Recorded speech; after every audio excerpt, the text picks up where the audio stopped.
How's it going? I'm Slightly West or Colin or whatever you want to call me. I'm not some weirdo that'll go by my username in real life. I want to talk about some news stories in the world of music that came out in the last couple weeks. To start, I wanted to talk about this Ed Sheeran Marvin Gaye lawsuit.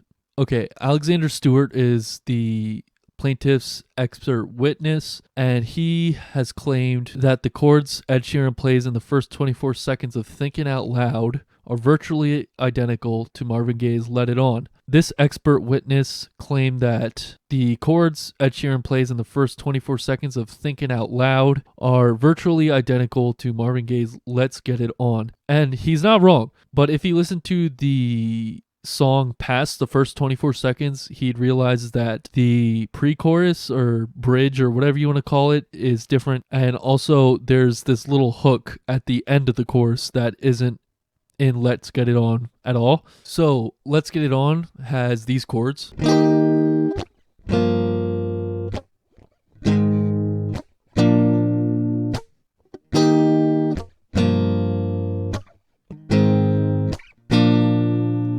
The Ed Sheeran song has these chords.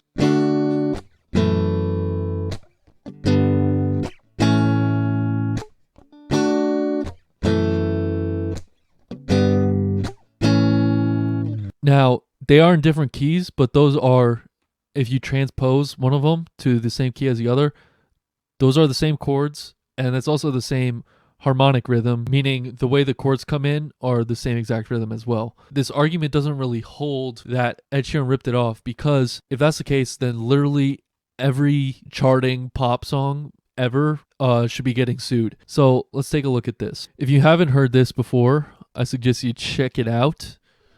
This is 4 Chords by The Axis of Awesome, and let me just play a snippet here. Forever young, I wanna be forever young. I won't hesitate no more, no more. It cannot wait. I'm your lipstick stains on the front of my left side brains. I knew I wouldn't forget you if I could. Then I would. I'd go wherever you will go. Okay, I think it's pretty easy to understand what I'm getting at here. All of these super famous songs use the same chords, same rhythm. So I don't think that this lawsuit holds any ground, especially if the melody or the lyrics were super similar. I would be more understanding. For example, the Marvin Gaye and Robin Thicke lawsuit, where they sued over the song Blurred Lines, sounding super similar to another Marvin Gaye song. I think that was justified because it was such a complete ripoff of the Marvin Gaye song. I forget what song it was. When it comes to Thinking Out Loud versus Let's Get It On, there's very little similarity other than the chord progression and the rhythm of the chords. The instrumentation is way different. The melody's way different. Lyrics aren't similar at all. And that about is the extent of it. I'm going to try and sing a bit to explain my point as well. Please don't judge me. Ed Sheeran has a much better voice than mine, and with Marvin Gaye, I won't even attempt to compare my voice to his. Literally one of the best vocalists of all time. So honey, now take me into your loving arms. Kiss me under the light of 1,000 stars. Keep it out loud. I've been really trying, baby. Trying to hold on to this feeling for so long. And if you feel how I feel, honey, you get the point. The Marvin Gaye song is far more vocally influenced by the blues, whereas Ed Sheeran is more, it's pretty straightforward, just like pop singing. The Let's Get It On instrumentation, it's so much funkier.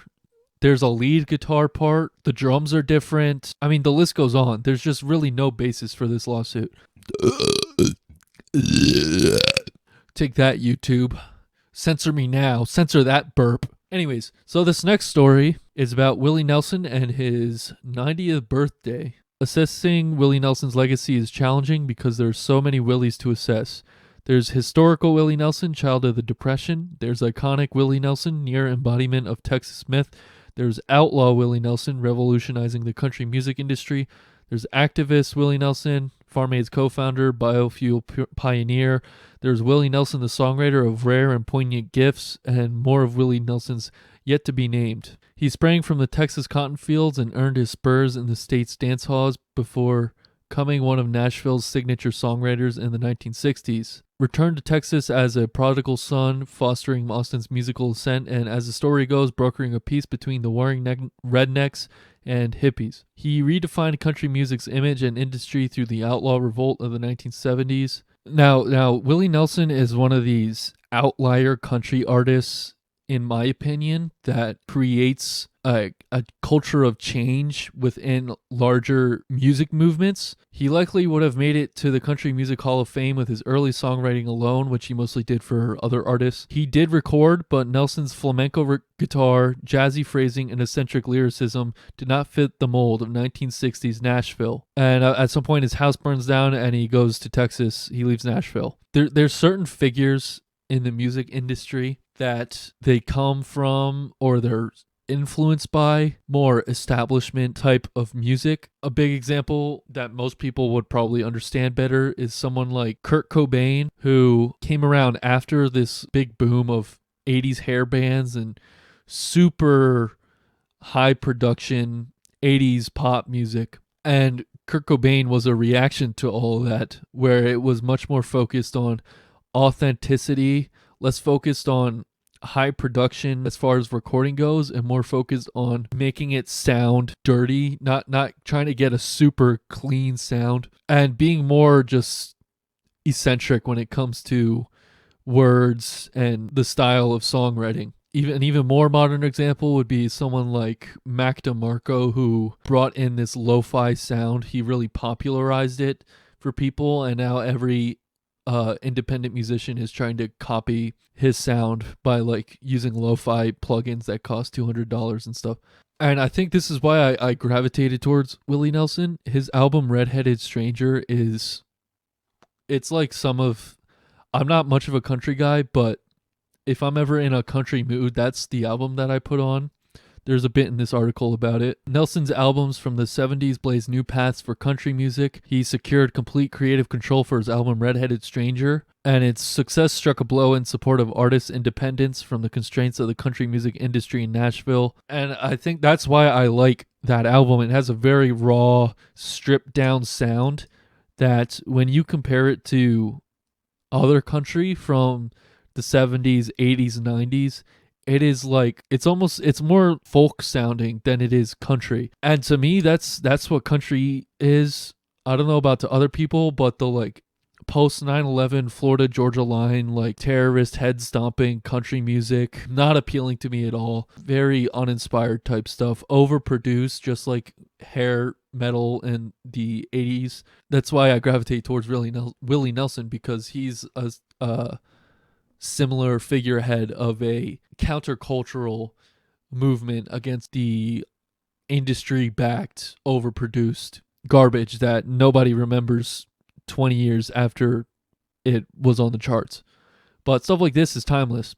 I don't know, the songs just feel more genuine. It feels like they're about personal experiences rather than just someone was told by their boss to write a love song and this person has never felt love in their life and so they're writing a song about it. Like, that's how a lot of industry-backed type stuff really sounds to me. Anyways, can you tell that Can you tell that I don't pay for any news media? I mean, look at all these pop-ups and targeted ads. Chance the Rapper was asked what his life would look like if he didn't grow beyond acid rap. He says, I probably would have died, to be honest. The way I was living at that time, I had everything in excess. Right after I dropped the project, I went on a few tours, didn't really make any money. Then I went on my headlining tour where I made some money. He rented his own crib for the first time, was living in a different city with a lot of money again. He quickly found himself doing a lot of drugs, a lot of drugs. This is a very common pattern that I notice throughout music history, at least in the history of American popular music. I mean, even with Mozart, an artist will start out and really struggle. They struggle their way towards one big project that's really good. It's like a magnum opus level project, and that project blows up and makes them a truckload of cash. You can see that with Marvin Gaye. He started living in the projects. I forget which state, but he lived in the projects, was dirt poor, eventually found his way into drumming for Motown Records stuff, I believe. And then from there worked his way into being a leading man, singing, writing songs. And he was like a world famous musician. And from that success, he got a cocaine addiction and, put out some like, tried to make a disco record or something, and like, what, kind of lost his way for a bit. Another example would be like Freddie Mercury and his like weird solo career that nobody remembers or talks about. I think he tried to make a disco record as well. Again, with Mozart, he was like a child prodigy and then was a party animal, died poor in an unmarked mass grave. In a hypothetical scenario, which definitely won't happen, but if it did, where I released a song or a big album that made a lot of money, I'd want to learn from other people's mistakes rather than my own. I would just update my recording gear, maybe get some better instruments, and then move out, because I still live at home because I'm a loser. I'm 22. I mean, what are you going to do in this economy? And I put the rest of the money in like a